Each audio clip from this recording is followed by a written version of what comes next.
This is the Management 565 lecture on Bayesian probability. So our plan for today is to introduce contingency tables as a method for calculating Bayesian probabilities. So we're going to begin by learning to construct the tables and then infer from them marginal probabilities. These are probabilities that handle the probability of one event occurring.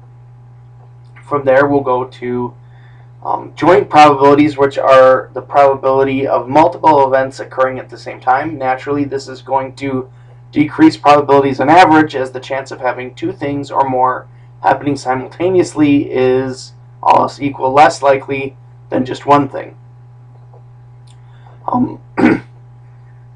Next, we'll explore conditional probabilities. So these are probabilities that, while discuss two events, make an assumption about one event and then estimate a probability of a different one. So for example, we might have a marginal probability that a person is over 6 feet tall. We could have a joint probability that a person is over 6 feet tall and a woman. Or we could have a conditional probability of the probability a person is 6 feet tall, assuming they're a woman. So those are three different statements, and we can infer all of them from a properly constructed contingency table. From there, we'll think about using probabilities to model situations typical in business. So we'll be learning three models: binomial, Poisson, and hypergeometric, that are all useful in predicting certain types of outcomes.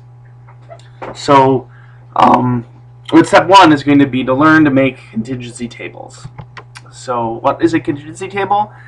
It is a list of all possible events in a set of events, and if you have two of those, so you have two sets of events, you can then talk about joint events.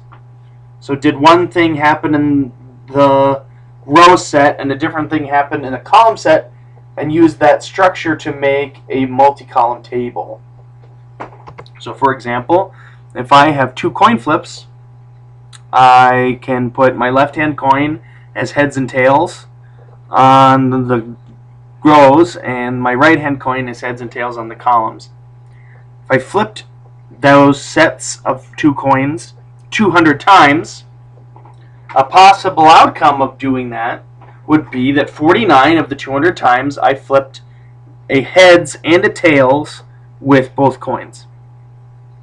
50 out of the 200 I flipped heads on my left coin and tails on my right coin. 51 of the times I flipped tails with my left coin and heads with my right coin. And 50 of the times I flipped tails with my left coin and tails with my right coin. So on a contingency table, the individual cells on the interior map the number of times those two events occurred simultaneously, and therefore when we have those totals in each of the cells, we can add up the column totals or the row totals and find how often the individual events in either the row or column sets occurred. So in the heads row, we have 49 occurrences of heads with heads in the right-hand coin, and 50 occurrences of heads with tails in the right-hand coin, making a total of 99 occurrences of heads in the left-hand coin, regardless of what happens in the right-hand coin. So we can get these row and column totals, and naturally the total of the column totals equals the total observations in the experiment, and that's true both for the row totals and the column totals. So 100 plus 100 is 200, as is 99 out of 101. So if I'm making a two dice table, a contingency table for two dice, you get an outcome that looks like this. So I've got 1 through 6 here. So I've got 1 through 6 here as one die, the row die, and then 1 through 6 here is the column die. So if they're all equally likely, there would be a 1 in each of these cells, making a total of 6 in all of the columns and 6 in all of the rows. And then our total number of experiments would be 36. So you see I've actually replaced some of the ones with letters here. So this shows that the chance of rolling a 3 is actually 2 out of 36, because one way of rolling a 3 is rolling a 2 and then a 1, or rolling a 1 and then a 2. So we have 2 total possibilities out of 36 experimental observations. If these individual cells are all equally likely, then we have 2 out of 36, or 1 out of 18 is a probability. That's significantly less than the chance of rolling a 7, where we have 1, 2, 3, 4, 5, 6 different ways of doing it, or a 1/6 probability. And it's also less than the chance of rolling 10 or more, where we have 1, 2, 3, 4, 5, 6 ways of rolling that, or a 1/6 chance. So we can construct contingency tables by putting a set of events on our rows and a set of events on the columns, and then using them to infer how likely any individual cell is in the interior, which will then allow us to calculate probabilities.